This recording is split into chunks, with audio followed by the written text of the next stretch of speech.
Hello everyone, কেমন আছো তোমরা সবাই? আশা করছি খুব ভালো। আজকে চলে আসলাম নতুন আরেকটা ভিডিও নিয়ে। এই যে সর্ষে বাটা ভোলা মাছের ঝোল, ভোলা মাছের ঝাল করেছি সর্ষে বাটা দিয়ে।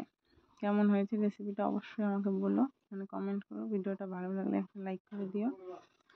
আর আমার চ্যানেলে নতুন হলে অবশ্যই চ্যানেলটা সাবস্ক্রাইব করে দিও। যদি তোমাদের ভালো লাগে আমার ভিডিও তাহলেই করো, না হলে থাক, করতে হবে না।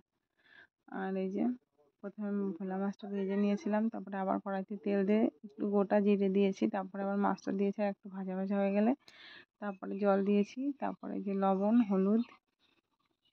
দিয়েছি, হলুদ গুঁড়ো দিয়েছি, কাঁচা লঙ্কা বেটে রেখেছিলাম সেটা দিয়েছি, তারপরে সাদা সর্ষে কালো সর্ষে একটু হলুদ গুঁড়ো দিয়ে ভালো করে বেটে রেখেছিলাম সেটা এই যে দিয়ে দিলাম। তারপরে এই যে মাছের ঝোল হয়ে গেলাম, তার উপর দিয়ে সামান্য একটু সর্ষের তেল দিয়ে দিয়েছি।